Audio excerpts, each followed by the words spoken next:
Well, I sorted my injector to fuel rail issue, and it wasn't really as straightforward as I'd hoped. Here's the RC injectors that was running, SL440 thingies, and the issue is absolutely no way they are sealing in there at all. Flop around like a cock in a sock.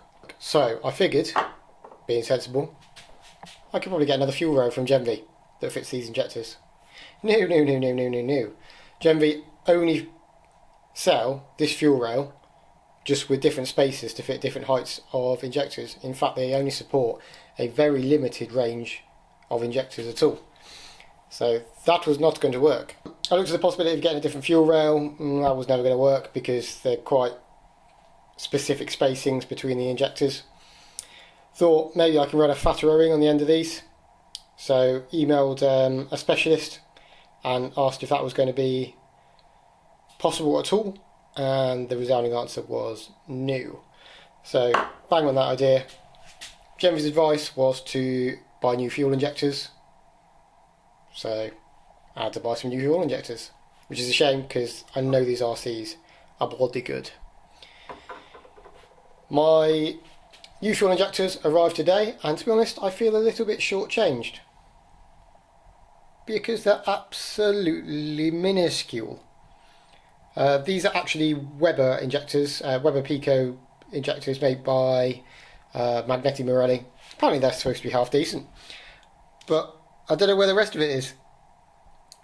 This is a 440cc injector. Apparently this is a 480cc injector. Logic defies itself here. The bonus of this is it will fit that, obviously massive bonus, and run on these without any spacers at all. So nice and secure and good bit of weight saving as well. We like weight savings. Let's get them in. And job's a good one. Still can't quite get over how unbelievably tiny they are. But well, they know that they work. So I gave up on the bare bumper idea. It got to a stage where it was pretty nice, but wouldn't get any further than that. I think the plastic is just a little bit too soft and it just starts beading up the fine you go on the sandpaper and you just can't get it smooth. So I've admitted defeat, prepped it back with 400, and we're going to throw a little bit of satin black at it. Darren from Motorfix kindly put some high build primer on my bumper for me. So this evening I've been spending just prepping it out. So a 400 on a DA and then an 800 on a DA, just with the black powder so you can see where you've been. And now it's lovely and smooth and ready to accept some paint. I did realise upon removal that the bumper bar is looking in a pretty sorry state. So it really would be very rude not to top that up a little bit with a bit of black. So I've finished off the worst crustiness and just to etch prime it, cover the bare metal, then a bit of stone chip and she'll be golden.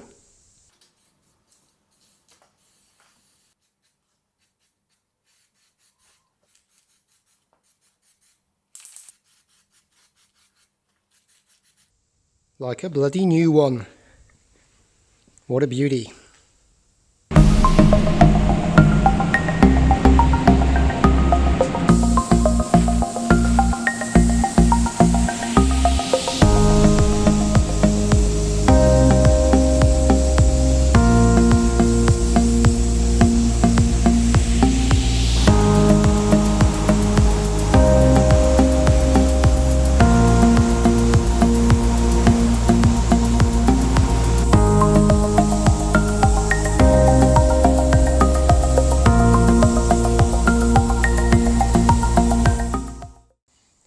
Well, Macau's absolutely bossed it once again. It's supposed to be 2-pack satin black, this paint, but he's put it on so well and so clean that it was almost gloss. Nevertheless, it should look absolutely spiffing once it's on the car. Way, way better than my bare plastic bumper attempt anyway. I can see me having to do the front one because it's going to look awful compared to this, because this now looks so good. So what else have I been up to? Well, I bought myself an AEM wideband sensor and gauge, which I've just about bodged into the driver's side vent pod. Just need to finish that up and then obviously wire it in. This is mainly so Jesse JCal, who's mapping the car, can do a remote base map. So just connect the laptop up and let him do its thing. So somebody can read the air files off, obviously, so we can get the maps somewhere handy. Also popped up to Merlin Motorsport today, and they made me up a slightly longer hose for my remote oil pressure sensors, so it shouldn't foul on the oil filter anymore, so that's good. And whilst I was there, just picked up a BG 20mm steering wheel spacer, because the 12mm or 10mm, I can't remember what it is, that I've got on at the moment isn't quite long enough, so picked that up whilst I was there. What I haven't shown you guys, I don't think, are these little beauties. So kind of a spur of the moment purchase off of, again, eBay. I think this whole build's been sponsored by eBay. Some Team Dynamics 15x8s Pro Race 1.2s.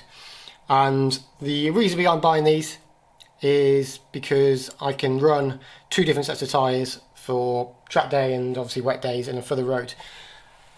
That was kind of prompted by the fact that the 88Rs, which I did have on my old wheels and still have got, they've changed the compound on that, and it has widely been regarded as a definite step back. And they were definitely my go-to tyre. There wasn't really anything else that was quite as good an all-rounder as those. So these wheels are getting these super sticky Lancang AR1s on. So like I say, purely for dry track use. Shouldn't really be used on the roads that much. And the other wheels have gone off to be refurbed. And then have the Yokos, the 88Rs stuck back on for the moment, and then put some proper wets on.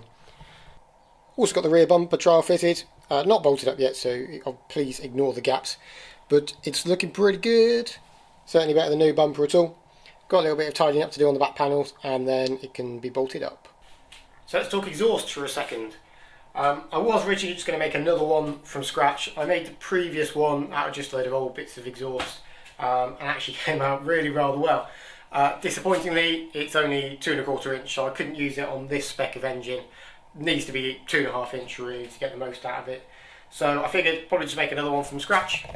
But then I saw come up on Facebook a cheap custom job with kind of unknown origin, unknown chassis. Looked pretty similar to my one, so I thought I'd give it a punt. So it arrived, stored up on the roof at work for ages, but dug it down the other day, and actually pretty bloody close to my old one. Offered them up against each other on the drive and looked pretty good. Offered it up on the car as well. Again, looked pretty good. Just really 2 areas which I need to extend and shorten a little bit, but that's going to be a piece of piss. I do want to replace the back box because there's a bit of a rattle in it. I think the baffles are just starting to go, and also wanted to chuck a couple of silencers in the middle box, or rather in the centre pipe, just to try and keep the noise under control a little bit. I know I'm going to struggle with induction noise on this for getting on track, so I don't want the exhaust hamper me as well. So I want to try and get it as quiet as possible, really within reason. So got on my favourite thing, eBay, and got onto MIJ Exhausts, who sent me these little puffies out. So we've got a 6" by 12" rear box with a 3" outwardly rolled tip. And then for the centre pipe, we've got 2 4 by 10" silencers, 2.5 inch all the way through. So they should do a decent job of trying to quieten it down a little bit. So what I need to do, get it back off from underneath the car, cut it up, start welding these bad boys in. So I've marked up everywhere I need to cut on the original exhaust to make it fit. A couple of little bits I need to put in as extensions, which I've got here, which I need to cut. And then just a case of welding it all back together really. Got some stainless MIG wire from a welder, so I need to try and remember how you put that in the doobry. But I get that sorted, and I just want to get rid of these horrendous pigeon shit welds that have been done at some point, which is a real shame because the actual original welds on the exhaust are really bloody good, and it's a shame that mine aren't going to be anywhere near that quality. I'm pretty sure they're TIG rather than MIG, but we'll see what we can do.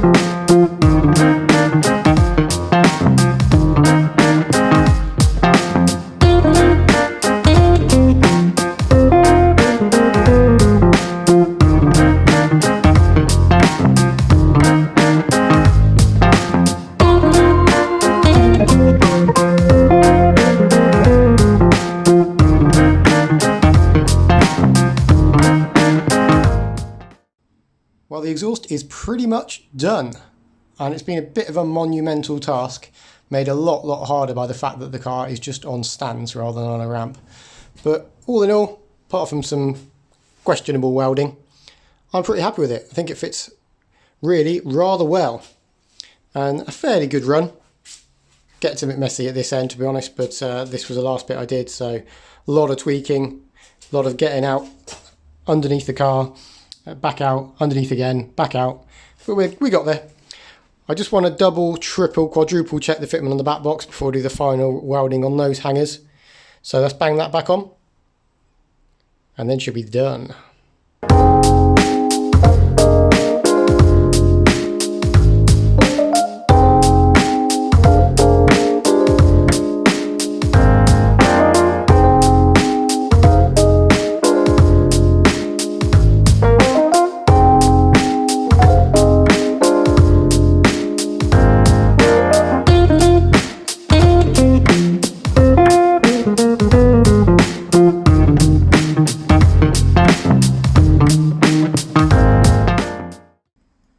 Well, that will ding, dang and do for me. She fits like a bloody glove. Obviously the bumper is going to come up slightly, like I say, somewhere around there. So a good bit of clearance there. And she's super stable as well. No rattling, no knocking, hopefully. Quiet-ish. And should sound pretty good. So I'm going to jack it back down there now. And test fit these bad boys. So 2 of the freshly refurbed Advans on one side, we know they fit. And these 2, which hopefully fit